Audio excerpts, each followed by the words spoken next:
Hey, welcome to the one within all to another episode of InnerVerse. Very excited to be coming to you live in the middle of the day. Not exactly a normal schedule for these live streams. So thanks for everyone who is able to jump in on a surprise show.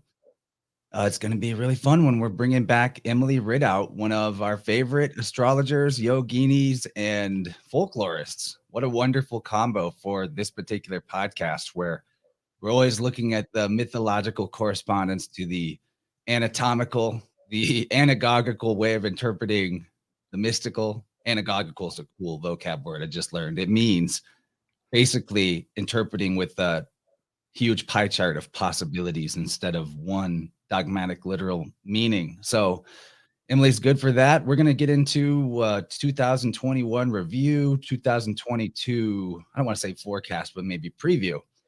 And this astrology has just been super literal lately, as we were saying before we came on the air, which means this is a perfect time for all of us to learn a little bit more and make deeper neural pathways for the connections between the way these stars and seasons line up to our personal lives and our personal natal charts. It's going to be fun. So, what's up, everybody in the chat? I see Kaylee, False Reality Checks, Lick Dissident, Jay, J Lo, Dragonflies, Chelsea. Thanks everybody for saying hi. Davin, wow, cool. We got a good all-star crew and I'm excited to get going. You can find Emily's website linked in the show notes, but I'm going to kick it over to you and let you introduce what you do a little more thoroughly, if you don't mind. How's it going? And thanks for being here. Thanks for having me on, Chance. It's great to be hanging out with you again and all the people here on the live stream. Yeah, that was a great introduction. As Chance said, my name is Emily Ridout. I'm an Astro-Yoga specialist and an astrologer. I also read tarot and so I specialize in astrology, but then how astrology literally affects your body, how your body then can be used to navigate your sky map to get where you actually want to go, right? And that can be done through actual yoga postures, mudra, mantra activities, or it can be done by actually choosing activities that resonate the way you need to resonate in order to enact the change you need to see, right? So, regardless of what you want to go better, there's a spot for it in your chart, and there's a way to get that happening for you. So, hopefully, people are familiarizing themselves with their personal astrology and also, familiarizing themselves with the astrology of the moment so we don't get lost in the spin cycle of the world. Absolutely. I think it's a great idea for everyone to go ahead and take responsibility for their sky clock configuration because, I mean, would you agree your clients that come to you with some knowledge of astrology are probably better sessions than those who know nothing, or is it also cool for the walk in with a totally blank slate? It's cool for both, right? But I do train like people who are already professional astrologers and how to sort of advance those practices too. So those people who do that or who come to me month after month do get much deeper and much more specific advice to them versus the person who pops in for sort of the curiosity and the first initial reading of the birth chart, which is valuable, but certainly a surface level thing. And so you can go much deeper, but both have deep value depending on what you're after. Absolutely. Yeah, that makes total sense. I feel like it's a never ending journey of proficiency anyway. So, yeah, since we're live today, I'm wondering what might be going on in the sky clock at this moment that we could possibly relate to, or, generally around right now where we've just come from, that type of stuff. Yeah, we're having sort of a moment right after there's been a big total solar eclipse and into a moment of transition. So we're transitioning toward the winter solstice, toward Mars entering Sagittarius this week, I think in like a day or two. And when Mars enters Sagittarius, that's going to be remarkable because it's going to cross the lunar south node.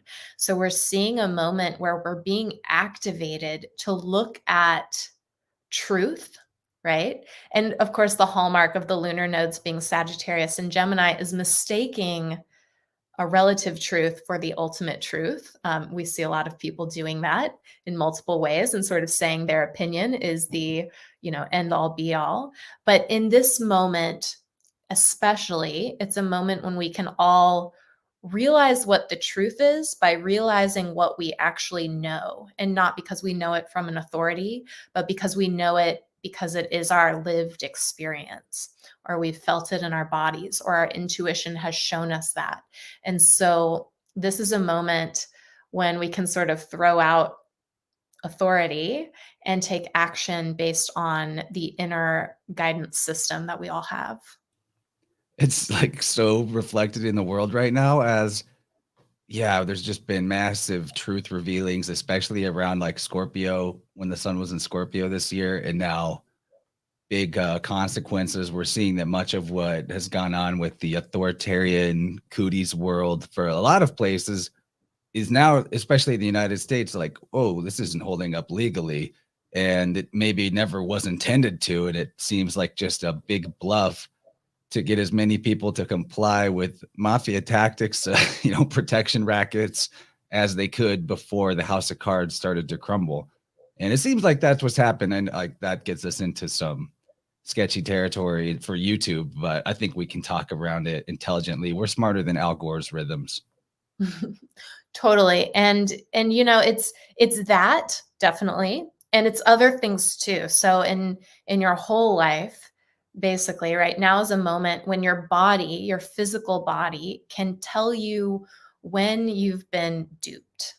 And it can also start to tell you when you've been duping others, right? Because even though we might not be duping others in that particular way, we're all responsible for owning, with the radical acknowledgement of what is in us, the things that we hold in relative awareness, right? The opinions that we have that aren't the ultimate truth, which thank God we have opinions that aren't the ultimate truth. That would be way too much responsibility for you to be like, well, the ultimate truth of my favorite ice cream flavor, right, is, vanilla, chocolate, whatever. And that's too much, right? And so we need this relative truth plane, but we also need to recognize that that's all it is confused people, limited beings who have a personal opinion or a personal belief, right? Sharing that with others, and to be able to acknowledge and honor that. I think particularly as we're going into the holidays and people might be mixing with others that they don't always agree with, right? To stand in that area of honoring the fact that that's where that person is, and standing firm in their inner knowing of what they are. And this is the last moment of Sagittarius, Gemini lunar nodes for a while. So we're moving in to Taurus and Scorpio, and that's going to be a big deal coming up. Oh, yeah, we'll probably have a lot to say about that. But I wanted to just hone in on your point, especially with family members, but with anybody, that, yeah, meeting someone where they're at is going to be more effective, or just accepting where they're at. You don't have to like agree with them or tell them they're right or whatever, but our energy is the only thing that we really have the ability to take responsibility for. So the energy that we bring to other people, even those that we have some kind of external disagreement with, is going to completely change, especially if they're what you would call, I guess, in the new age, lower vibing people. You coming to them with the radically high, positive, vibrant, sparkly energy, even though, they're living in the fear bubble, you give them permission to lift out of the fear bubble and just feel good around you for a minute. That's like the idea of presence, right? Just being a light in the space, and then that lets them see themselves more clearly if they want to, because they'll be like, wow, why don't I usually feel this good or excited about life? Maybe it's because I watched the news too much or whatever it is that causes them to believe the fear narratives going around right now. So I like that we have a big opportunity to heal some of the divide and conquer tactics that have been played out. They're always played out, but they were hella effective this year. And maybe we're rebounding from that and can take advantage of it and show that, yeah, those were divide and conquer tactics for both sides to demonize the other. And if we come together, we totally can win against like the sort of attack on our way of life that's going on right now. Maybe attack is the wrong word. Just there's external forces at play for sure, but it's also like this massive shifting of gears for the reality that it's going through based on larger sky clock patterns, I'm sure. Totally. And there's always the acknowledgement too of if you're engaging in an argument, if you're getting frustrated by the argument, like that person is reflecting something about you to yourself, right? So the more that you can hold the other person in loving awareness, the more we're going to be able to sort of heal these divides and recognize that all of these relative narratives, even though they have importance on the earth plane and they're having real world ramifications, all of these relative awarenesses, they're not going to change the fact that anyone with another opinion is a human being that we are meant to hold in loving awareness. And that if we can do that, no problem is ever solved at the level at which it's created. So if we can do that and go to the next level, we're going to see clearly how to solve these problems. And certainly the piece of the puzzle that you are responsible for is just you, right? How can I be the healthiest, best, most aligned version of myself? And then when you do that, as you said beautifully, you give permission to others to do the same. Big time. So, yeah, let's look a little bit at 2021 in review. If you have anything that stands out about big world events or maybe shifts that you saw where many of your clients or just friends, people in your sphere seem to express a similar like emotional wave at the same time.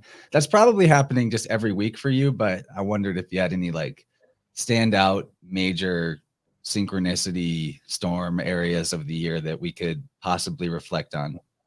That is happening every week. You are right. But the hallmark of 2021 was the lunar nodes in Sagittarius and Gemini that we just chatted about, but also the Saturn-Uranus square, which we were also in a cloaked way just talking about, right? As Saturn is in Aquarius, and Saturn rules restriction, societal structures that be, right?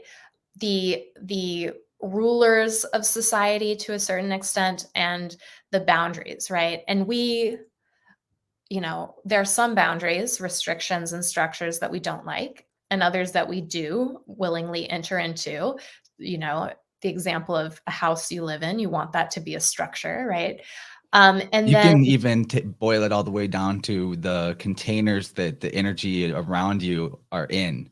Like I've had an experience before where I guess like I kicked Saturn out temporarily and my whole like it was this weird like temporary psychedelic samadhi day where everything was just out of its bag. All the energy of everything was one big fractal soup and it was like super disorienting. And I remember specifically, like, I don't know if it was a Kundalini thing that was going on or what, but I remember specifically asking, like, okay, please put everything back in its box. Please put everything back within the boundaries it belongs in so I can operate here. And I had a whole new appreciation for that entire character of the pantheon that gets so demonized by maybe like the truth community, truth movement, when actually it's just an energy that is within us and part of what gives us the cohesive flowing experience of reality that we're trying to improve on. Totally. And with it in Aquarius, it has to do a lot with innovation and technology. And so you do see like, oh, Saturn is restricting people on media outlets, right? There's a lot of censorship going on. That doesn't feel good. On the other hand, being able to organize your podcast and put it on specific channels is a positive thing that you're doing. So there's the good and the bad of everything. Now, this is in a square or a tension building relationship with Uranus and Taurus. And Uranus and Taurus, in mythology, they're father and son, Uranus and Kronos, right? And they're enemies. They like one eats the other slices out of his belly, and they're in this huge fight. And that's kind of the hallmark of 2021, because Uranus and Taurus rules the manifest fullness of reality and the richness of what is. Okay, so things like finance, things like the earth plane, nature, all of these things that create riches. And Uranus rules the unbridled freedom. So you might have been having a sort of Uranus or even a Neptunian moment when you were talking before, Chance. But this is, in transit, it manifests as chaos and surprise. And so we're seeing these two things bump up against each other, right? People seeking freedom, right? And feeling restriction. People seeking structure and meeting with chaos, right? Both ways. And so our sort of things that we want are in between these two things right now. And you see it societally, but you also see it personally where these placements are in your chart. Some piece of you this year is likely struggling with that question. Do I want freedom in this area, or do I want a structure in this area? Right? If you take an example, if you take it out of the political realm and go into like relationships, a good one is like, well, do I want to be single or do I want to get married? Right? That's one some people will be experiencing this year with those placements in their chart. Do I want to own a home? So that was a theme in 2021, you're saying? Yeah. Yeah. This is all, I've seen that. There have been there's been two so far, and the third one's coming up on, I think, December 24th. For this final square exact moment for 2021. Now, the other thing, and this is specific to people born around the time you were born, Chance, but since you're a 1989 person, a lot of these native Plutonians, so the people with Pluto in Scorpio, so people born. Is that you too? I am too. Yeah. Okay, I thought so. Yeah. Yeah. I don't like to be like, and this is me, but yeah, I am also a native Plutonian. So this is people born, I forget the exact year. I think it started in maybe 84 and went into the early 90s. So a lot of people born in this time frame are experiencing the Uranus placement in opposition to their Pluto, and at different moments. And I know that could be a lot of your listeners. So I was about to say, I think that's like the largest demographic in the Telegram group for sure. People in that demographic, not the only, but major for sure. It's kind of a wide range, but yeah, maybe that's part of what puts us on a similar mission and path. Totally. Yeah. I think a combination of that Pluto placement, particularly the 87 to early 89 stretch, you might be just past that, had a Uranus Saturn conjunct too. So a lot of these people are going to be very adept at navigating this energy because they are navigating it in themselves perpetually. And then also the Neptune Capricorn placement that all those people have. So there's like a combination, and that does lead them down similar paths as this. So it does make sense that they would be your people. But where was I going with that? Oh, but there was a Uranus Pluto for their natal Pluto. There would have been a Uranus opposition to that, which had the potential in these people to bring out their deepest shadow to be cleared. And so you'll see a lot of people in those moments having it rise up. And you'll know, because you'll be like, oh, I thought I already dealt with this. This was a problem before, but it's not a problem now, right? That's sort of the mentality people tend to have. And so a lot of those people would have been clearing shadow aspects that reared their head one more time to be released. And so a lot of understanding and healing is happening this year, has happened this year. Yeah, I know so many people in our groups that I'm just like, yeah, I'm pretty sure I've seen that happening.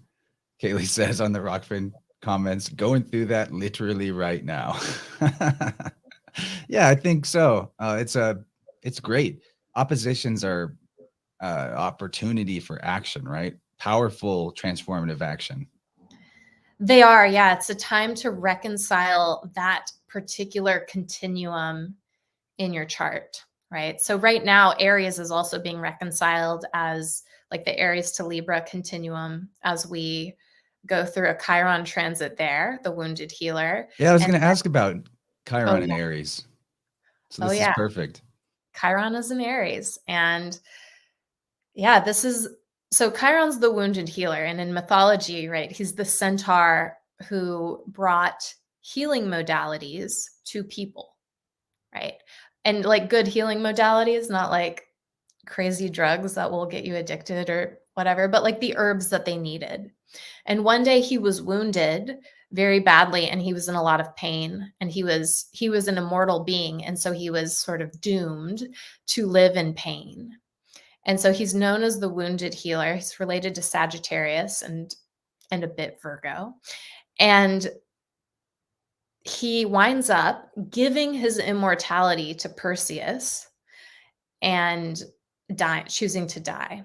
And so in the transiting chart, when Chiron moves through, it's the thing that kind of points at you and is like, this is a way that you still believe that you are not whole.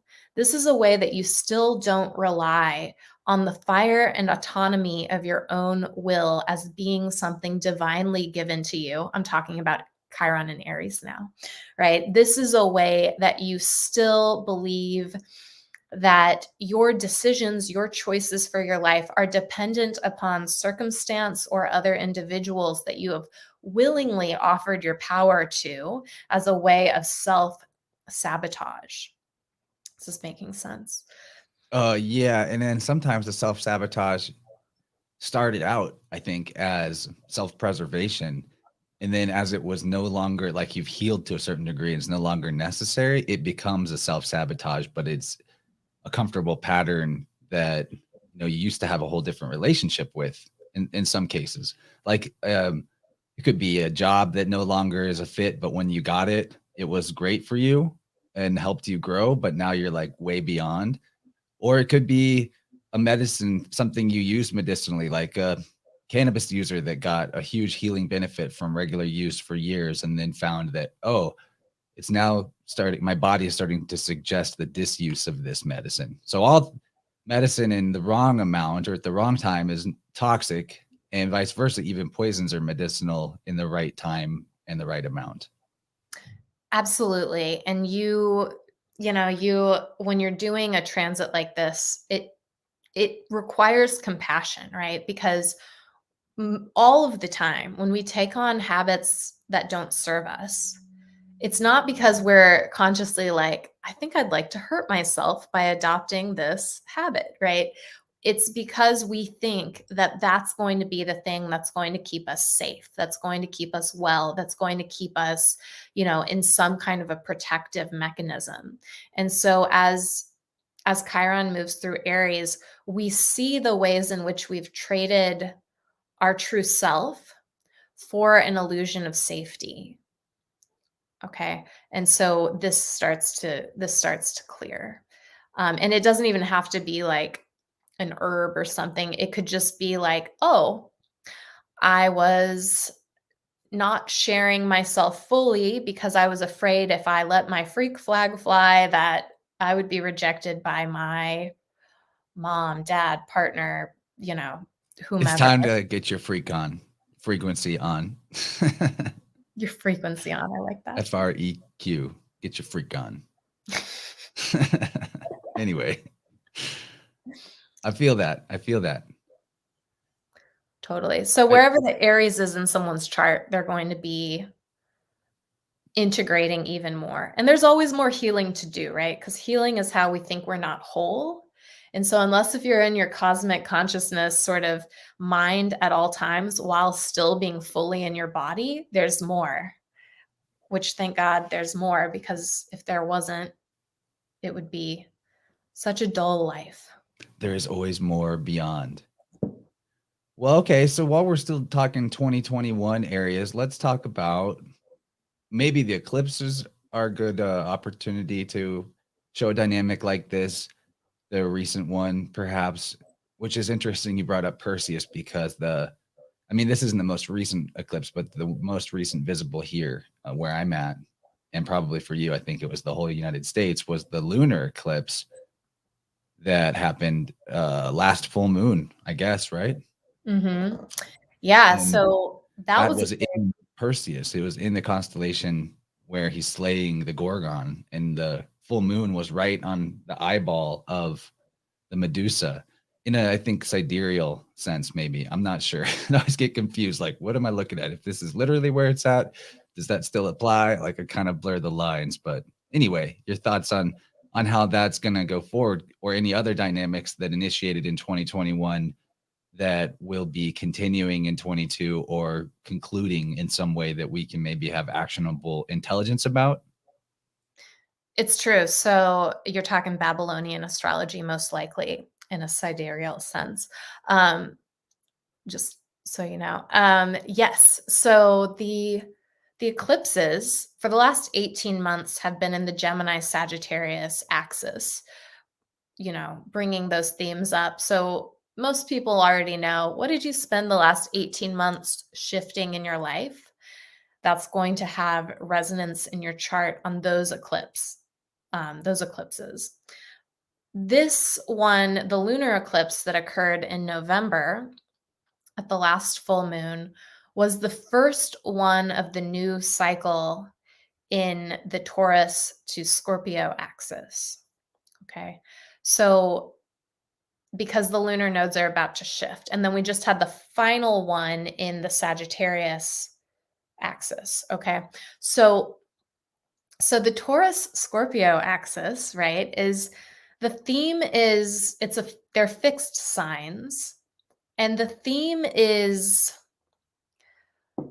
the energy of Scorpio, which is the seed energy of potentiality. This is an energy that terrifies a lot of people because it's below the surface, and it's your entire physical vitality, right? And you can spend it in any way you choose, right? You can plant your seed and a flower might grow, or a big thorny bush, or whatever, you know, the seed creates.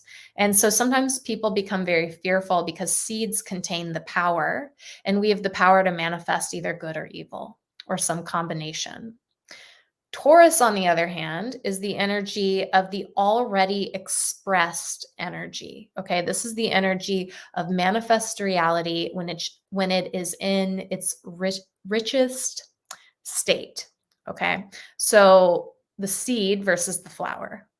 It's kind of Yeah, like the all mother. It's like the body that gives you a seed rather than the seed that grows into a body. totally. Yeah, which is why Taurus is the sign of Eve, or the primordial mother, or whatever mother goddess you're choosing in whatever pantheon you're looking at. Think Uh, the Empress in the major arcana of the tarot. in a sense, yes. The Empress is related to Venus, and Venus is a ruler of Taurus. Yeah. Taurus is related to the Hierophant card as well. So there's something in there that both teaches and guides us toward the fixed state of what is, and that helps us to birth new things into manifest reality, because we birth things from a combination of will and memory.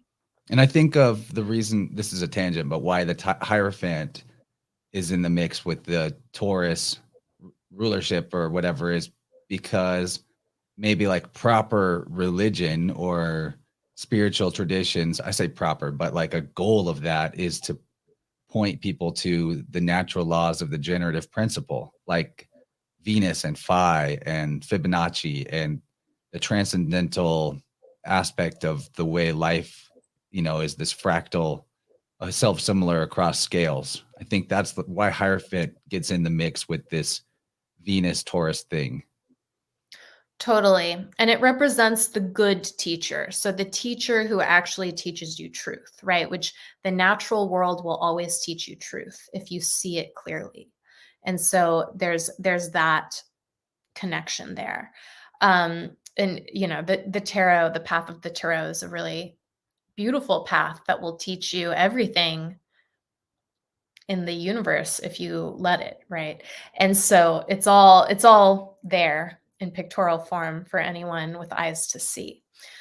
So yeah. So Taurus, you know, the full moon in Taurus was the initial release of this next 18-month cycle. Okay? So we're releasing our attachment to manifest reality, to the generative things that we thought we had, thought we wanted, thought existed, and releasing back into the state of, you know what, I have a set of ideas, intuition, emotion, and direction inside me that has yet to manifest.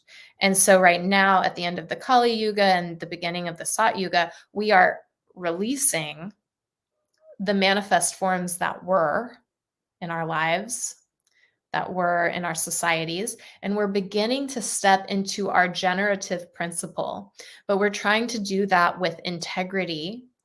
Hopefully, not everybody will be doing this with integrity. You know, there's a big spectrum, but ideally, a person's doing this with integrity and going deep inside themselves and saying, if I can make anything, what do I want to make? Right? This is the same energy you would use to make a baby, like a literal baby. It's the same energy you would use to create art, create something in any form. And so you get to use your seed, your piece of the puzzle, to do something.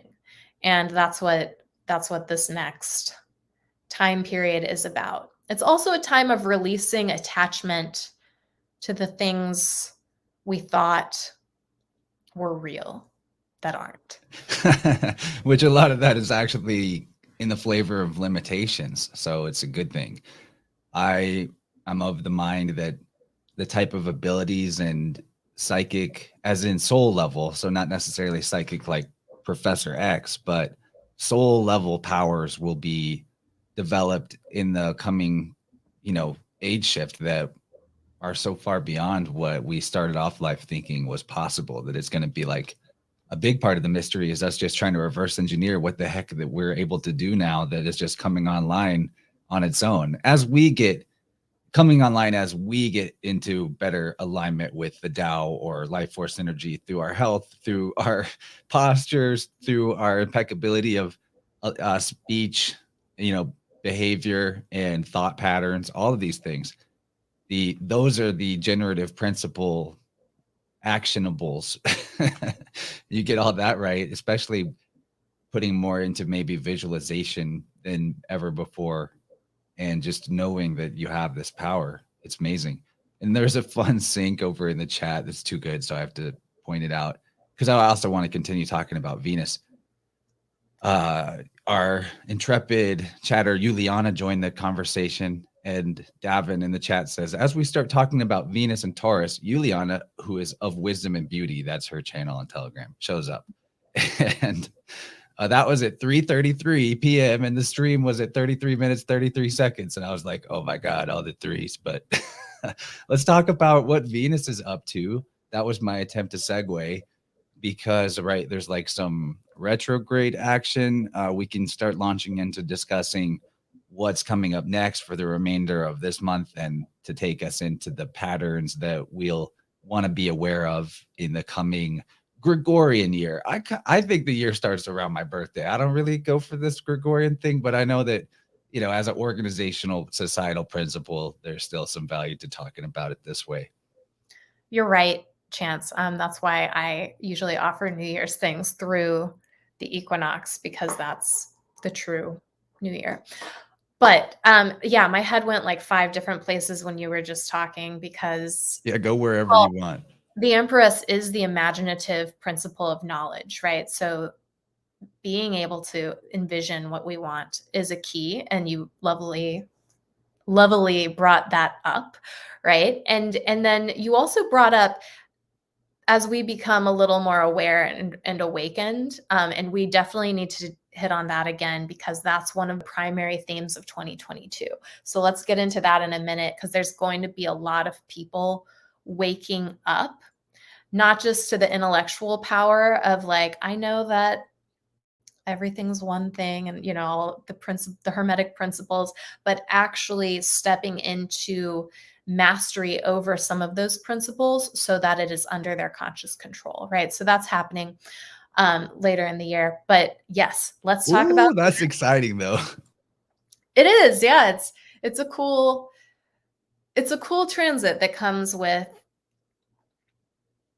a lot of caveats. So, you know, as they all do. Yeah, major responsibility. Like, you know, you're gonna have, your dreams will come true, but you better not be focusing on nightmares then.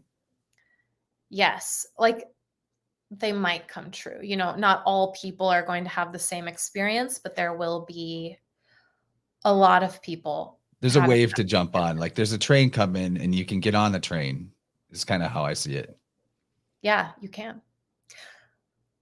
But let's talk about Venus, because right now Venus is getting together with Pluto, which of course, you know, brings us to the Persephone narrative, right? Of I mean, Venus isn't a Persephone character all the time, but Pluto, being Hades, god of the underworld, with the goddess of beauty and love, right, getting together, brings us to that story, which of course on one level is an allegory for wintertime. And where are they getting together but in Capricorn, right? The sign of the initiation of the winter cycle. So that's happening. And in just a little over a week, they are stationing retrograde, not they. Venus is stationing retrograde and fixing to go back through Capricorn before going forward through Capricorn again through her retrograde cycle. And, you know, we could talk forever about Venus retrogrades and what they mean.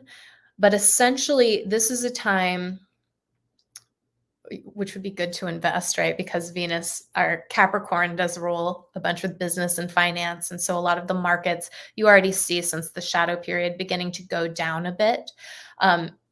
That's just, you know. Buy on the dip, right? I guess so, yeah. It'll go back up. There, unless if you're into investing. But you know, it's one of those moments. So Venus, when she turns backwards, she disappears from the external world in a certain way. And we then get to experience her inside of ourselves. And so at this time, beauty is best sought within, right? This isn't the time to go like buy a bunch of new clothes, or it might be very well a good time to invest because of the potential for downfall. But you'd have to look very clearly at that chart before you made that decision. But maybe not a good idea time-wise to go looking for like your next BF or GF. Maybe not. Yeah, because that would be often as projection, right? When we're meant to be turning within and we turn without and we start looking externally for an affirmation of love, beauty, pleasure, then we forget that it's our responsibility to actually create love, beauty, and pleasure for ourselves. And it's only when you have that in yourself that you actually have fulfilling relationships, regardless of if they're romantic or platonic or familial, right? It's how do you bring love out of yourself, and how do you experience that love inside yourself? And so this is going to be happening in a very physical way. It's also going to be happening in a financial way. And it's also going to be happening in the other thing Capricorn rules, which is antiquity, right? The deep remembrance of what has always been, right? And so we're going to be You want to elaborate on that? That's an interesting point. Sure, yeah. So Capricorn's the energy of directionality on the earth plane. And one way to go is up the mountain, where you're, building the sort of the stereotype, building businesses, growing finances, sort of making things happen, maybe becoming a philanthropist. And then when you look back, though, you see the gifts from the past. So when you look down the mountain, like into the Shire, right, you see the things that can be deeply remembered from our past. So this is where, folklore comes in handy, mythology comes in handy, the mystery traditions come in handy, your tarot deck comes in handy. You can look back, or even your past astrology charts come in handy, where you can say, well, look where I've come from, right? Look how far we've come. And so this, Venus is retrograding away from where we've come and away from where we're going. And so the only place to be is in the now and in yourself. Awesome. I love it. Let's keep going though. Big themes for that's really good intel on Venus. I mean, can never hear it too much that it's all about self-love. To reiterate that, I even think that it's an acceptable perspective and a helpful one. I won't say it's correct or true, but for me, it's helpful to think of love as only being self-love, that's the only kind that exists. And then we've mistaken love for something external. And so we try to apply love externally before creating the feeling and the sense of self-love. And then that makes us play a zero-sum game where there's a deficit of love because we're spending it all on other people. Whereas with self-love that's authentic, we have all the energy in the world to express the principle of care for others, for tasks, for art, for creativity, for life itself without a deficit. It's an abundance because it's coming from this inner wellspring of contentedness because you love yourself. So I look at it like the only kind of self-love is, or the only kind of love is self-love. And then what we express at what we call love, because there's only one word for it in our language, which is silly, or very few words, is really when in balance, the principle of care. You're just showing care, which is a function. It's a verb aspect of love. It's an offshoot of love, but you can't really love others in that sense until you're in integrity with the way you look at yourself. I want to always reiterate that for people, that it's we got to get the order of operations mathematically correct if we want to have that extra energy to be there for others for real. Well, it's just like the metaphor of the cups in the tarot, the two of cups or the three of cups. All of those characters that are coming together for joy are bringing a full cup to the party. Mm-hmm.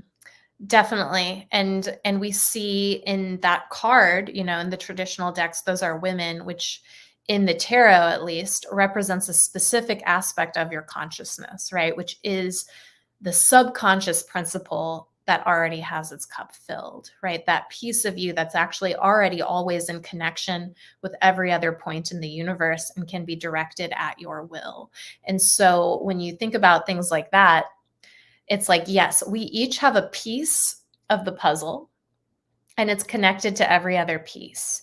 And so even if you do start by loving another person, like that's a beautiful place to start. But then to realize that the depth of love that you felt for that other being or your dog or whoever, right, came from you, that was generated inside of you. And the depth of love you are capable of expressing is the depth of love you also have for yourself. And so to make sure that you're experiencing it even as you're loving external things or people. That's a great way to temper my statements for sure. Because you can come to it from, you can discover the self-love through what you were attracted to in another being. But then if you get hung up on the attachment to the other being as your only source of love, that's where it goes wonky. So you can be led to love through Venus showing up in your external world for sure. That's a really good nuance there. Well, and so much of what we think is love through conditioning through the media is attachment. And so it's really a helpful question, I think, for people who are in relationships to look at what is the love piece of the relationship and what is the attachment piece. And of course, it can be healthy to have both, right? Like, Kind of hard not to have attachment, but maybe objectivity about your attachment will help. yes, yeah, like you have to be attached. Like you have to be attached to your spouse through the sort of boundary that you've created around the relationship. You have to be attached to your child so that that child gets cared for, right? There's attachment that's healthy. But there's also attachment that we mistake for love, which is like when you think that person's responsibility to you or your responsibility to that person is indicative of their love for you, that's when things get messed up. And then we start to have shadow aspects of our relationships come into play. And, with all the pitfalls that come with it. Well, let's see how we can pivot further into expanding on the 2022 preview. It's going to be a weird year. I just know it, but in a lot of good ways. I think we're already seeing some things shift from the darkness to like, wow, we actually have been handed huge opportunities and potential by the exposure of what was not working in society and the kind of rapid crumbling of it. Oh, yeah. And so, well, America's having some weird stuff this year, and Neptune opposition, a Pluto return. Pluto return, that's the big deal. It's a big deal. And, so America or the United States is going to be an interesting place to be, an interesting place to watch things crumble, illusions shatter, and people step into and out of delusion as we face the shadow aspects of the collective that is this entity that isn't really any one being, right? And isn't really the thing that it was originally anymore, right? And so lots going on with America. But I think the hallmark of 2022, so if the hallmark of 2021 was the Saturn-Uranus square, which by the way will continue into 2022 and will also be a theme in the world, the hallmark of 2022 is Jupiter moving into Pisces. And this is a big deal because Jupiter is the ancient ruler of Pisces, and Neptune is the modern ruler of Pisces, and Neptune is also in Pisces. So the Pisces area of your chart is in for a party or an interesting movement. Okay. And the Pisces ruled things in life are also in for some change. So I talked briefly about the potential for a great awakening, the potential for a lot of people to suddenly wake up one day, or maybe not even suddenly, systematically, slowly over time, as it happens for most people, wake up and one day realize these esoteric powers, these metaphysical things that I maybe knew about, had heard about, have talked about a lot, but didn't have full mastery over, are suddenly more in my potential to actually direct my will upon. Okay. And you already have that not the potential. You already have that power. We're all doing it all the time. But the potential for this to be a step further into your conscious awareness much more quickly is higher in the next year. This is particularly going to be true around the month of April when they're going to reach an exact conjunction, because Neptune can really blow our minds. It can really blow away the sense of limited reality and step into the watery dreamscape that in some ways in the lower vibration could be just delusion, but in other ways in the upper vibration is a truth that we need to see. I think it's the unknown. I think that's part of flow state, is like embrace the unknown. That's what Neptune's asking for. So that's why it comes through with so much murk, I think, like murkiness. Totally. And Pisces relates to the moon card in the tarot, which is the card that teaches the principle of how to change the physiological structures of your body and brain such that they are capable of producing the results you desire, right? And that is, the moon space in the brain, which literally, chemically, and physically shifts to be able to do some of these things. So, which is why, like, you're meant to practice meditation over a period of many years. And so something we might see happening is people having those physiological shifts. Now, these shifts happen as a result of practice, right? But they don't just happen when you practice, they take place when you sleep, right? Which Neptune is going to be there when you sleep. And so when we see Jupiter there, there's a big possibility for expansion. So just practically, like, people who are listening to this, do your meditation practice and sleep, please, next year. Don't forget to rest. Anyway, Jupiter expanding up in Pisces. Now, the pitfall could be with Uranus and Taurus and Jupiter and Neptune and Pisces, we might see some earth plane shifts in the waterscape. So we might see things like floods, big waves, glacial things. That's actually something being predicted by, I don't know if you've heard of this guy before. His name's Cliff High. Yeah, he has this crazy, I guess, like technology software that scans the language of the internet in mass. It's this sort of AI thing he's been using for years, and he calls it the web bot. And basically it's these mathematical sets that he, as a mathematician, has created to analyze the frequency of language. And over time, he's discovered patterns in how human language actually contains consistent patterns that are precursors to things that will happen in the collective later.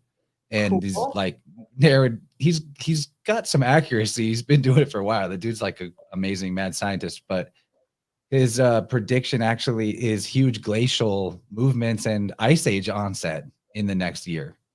And that there's actually some evidence that maybe that's already happening in like, I believe there's a lot of flooding in some areas of Canada right now. There's huge Europe is having a lot of snow, if I'm not mistaken. So maybe that's part of Jupiter getting close to Pisces there, kind of burying us in precipitation. Wow, that's cool that he also has the same conclusion, and I would be curious to learn more about his word search. Yeah, that very much can be the case. And then as well, Uranus and Taurus, there are these shifts. And yeah, so that's a big deal. But also in our psyches and the watery aspects of our psyches, which is the aspect that's connected to every other being and every other point in the manifest universe, there's some big shifts taking place. So you can imagine, like, the energy it takes to move the glacier or the ocean is the same energy being enacted upon the collective subconscious. And so we are surging in our own way. It's a sea level shift for the psyche. And that's also like sea, as in what we perceive, the level at which we perceive things is shifting, for sure. Yeah, this is it. This is fascinating. We've got time to keep talking 2022 patterns, and then maybe like shift into, in about 5 minutes, giving more fleshing out to what kind of things you've got coming up and the ways that you work with people. So maybe you can kind of weave those things together in the end of our first hour. But any other important things for the free audience to know about 2022, and then what you're offering in, we don't have to rush it, but if you can help us know the things that you've got in store for people that want to work with you. I know you've been doing a lot and expanding a lot and teaching a lot, and there's a lot going on, a lot. There's a lot going on. Well, I think Oh, wait, I got to pause real quick. There was a comment. Slick Dissident wants to know if your sun sign was Cancer. It's not. It's Capricorn. It's a good guess, though. But my ascendant is Cancer. So, oh yeah, Cancer is my logo. So it's not my sun sign though, because I like the ascendant a bit more. It's how you come across, though. I mean, I feel like I've got that big Leo vibe, but with my ascendant main character. As in lots of hair, a mane. Yeah. And I didn't want to put a Capricorn logo on an astrology business because I was like, this isn't really for business purposes. I mean, it is a business, of course, but I was like, this is more for caring for people and getting people to figure out how to nurture themselves. So that was the energy I wanted up in that logo, or that was my logic. Another good comment while we're on comments from the Rockfin side, Kaylee says, what's amazing about this conversation is we're talking about Neptune and Pisces, and the moon is conjunct Neptune today. I love that. Yeah, she's right. It totally is. And yeah, the moon being in Pisces is a really powerful moment too. And the moon conjunct, I mean, it happens every month, right? But it is a moment when if you sleep well tonight, those shifts might occur with a bit more power. Although it's really the consistency of practice that will bring those shifts upon you. Spoken like a true Capricorn sun. Every day. Although there's such a thing, I mean, a Shaktipata, right, where people spontaneously enlighten, but there's also the truth that there are layers to enlightenment. So you might think you're awake and then realize there's more, and then realize there's more, and progressively over life, right? And so, may we all awaken to our next level in the new year. Let's see, my main thoughts. I mean, I think I shared most of the things I wanted to get at for 2022. The only thing, well, we did touch on this, is the lunar node shifting in January into the Taurus Scorpio axis. And maybe give people a little context to what they could expect and what the nodes are doing in their personal chart if they go to look up their chart and think about this nodal shift. So the nodal shift represents a directional energy that the collective is pointing. Okay. This could feel good or bad for you, depending on your placements. They don't tend to be easy placements. They tend to be fairly harsh because it's like fighting against a current if you try to fight against them, right? And so sometimes if the south node moves over a particular placement in your chart, it can feel like the whole world is pointing the other way and discrediting the very thing that you are, okay? On the other hand, if you have things conjunct the north node, it can feel like occasionally something private is in the public eye, or that everyone's sort of doing something that is something you've always done, and you're wondering about the good and bad of the ways that you've always done that thing. Makes sense? So, which is sort of a general lunar node thing. Now, I think this year, it's going to hit the north node conjunct Uranus, and that's going to be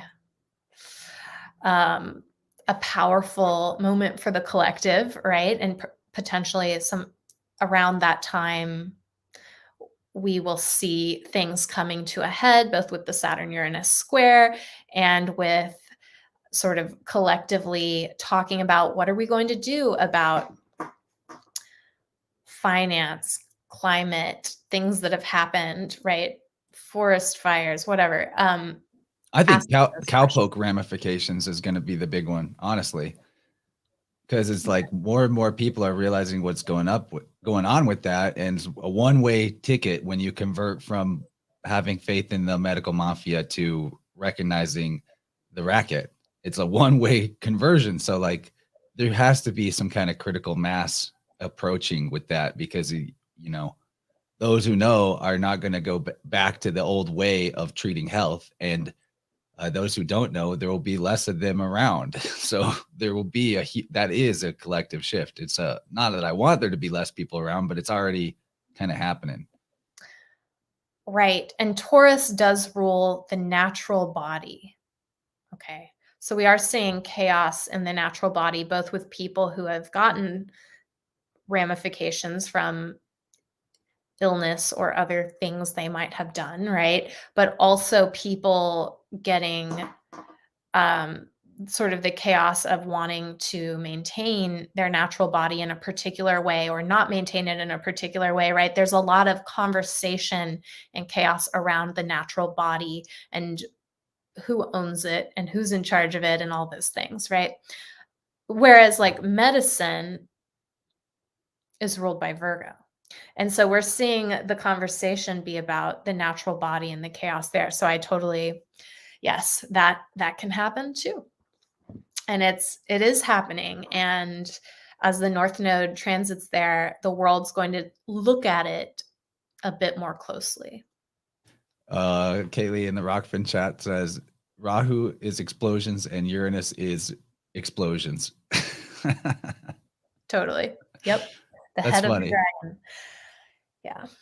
Cool. Well, give your, explanation of your services and your teaching. Don't hold back. I want everyone to know all the great things. Like I, for one, enjoy your newsletter that is never feels spammy, always feels like pertinent information and a good little moment of like mindfulness about sky clock body correlations. So yeah, give us the full rundown of what you do with folks in case anyone wants to work with you. I know that you've had InnerVerse audience clients in the past and they speak highly of you.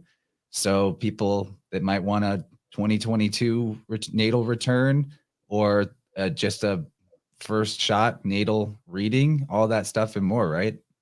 Totally. And yeah, and I love your people. So anybody who wants to come, you'd be welcome.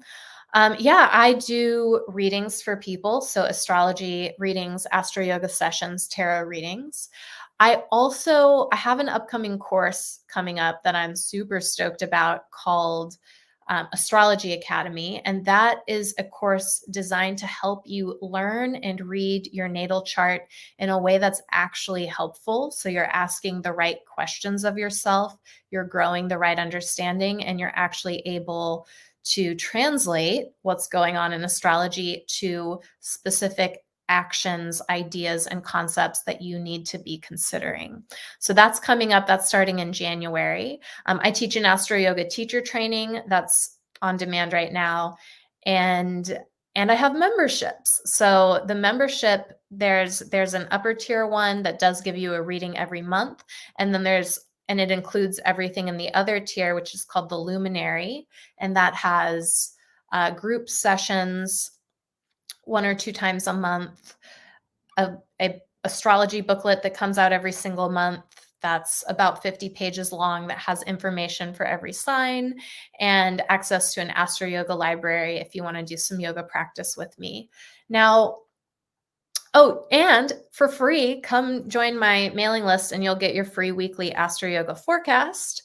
As well as, I think when people sign up, they get a free download of Astro-Yoga for your sun sign. So if you do that, that's just an easy read ebook that I put together to help people figure out like, what is Astro-Yoga and what are some easy ways to get started without knowing a ton about either subject. I love it. I guess this is a good time to remind people that when the YouTube video ends, we are going to continue on Rockfin. Also, if you happen to be a Patreon member, you'll see the replay go up. But to catch the actual live conversation, got to be on Rockfin. So I'm posting a link to the concurrently simulcasting stream for anyone on YouTube. There it is in the chat. And feels like a good time to remind everyone too, if they want to work with me, I do sound healing sessions and divination sessions. So either of us are available for booking in December if you're interested. Good time to invest in yourself in this self-reflective moment of the year as we're entering the winter. Sagittarius, I see yourself more clearly. And I'm gonna play a intermission song by a group called Entheo. That'll be probably 4.5 or 5 minutes. So that gives you plenty of time to switch over from YouTube to Rockfin if you're already a member, or even join if you haven't joined before. Plenty of time to sign up and super worth it. You get all the other premium content that Rockfin has, like Netflix, but without the cuties flicks and all that creepy stuff. So yeah, everybody get ready to jump to the other side. Emily, it's been super fun to hang out again. And I look forward to the second hour. What we are planning on getting into is looking at some stuff from my actual chart. So I'm going to voyeuristically peer into my makeup if you want, and hopefully use it as sort of a teaching modality to demonstrate what it looks like to compare a natal chart to an upcoming year, and how some of the dynamics at play are also going that she will describe for my upcoming year will apply to everybody in the general sense, as we reiterate some of the major 2022 stuff that's going to be coming up. So that'll be fun. I guess if you want to learn more about astrology, in a specific example, come watch me get some horoscope action, and that'll be fun. But if not, it's been awesome having you in the live chat, everybody. Much appreciated. The song, as I said, it's In Theo, and the song, I believe, I already forgot the name, but that's the band, and that's linked in the show notes too. So yeah, everything's in the description. Get in there, and thanks again, and see everybody on Rockfin. Emily, much appreciated. Anything you want to leave them with? I'm so happy I got to chat with you, Chance. You're always wonderful. And everybody who's listening, take heart. You're doing wonderful. The more we can all be conscious of ourselves and our worlds around us, the more we can shift the collective. I love it. Yep, it's all coming back to self. Beautiful. All right, see everybody on Rockfin, and enjoy this musical intermission and graphics I made today. I think it's kind of cool.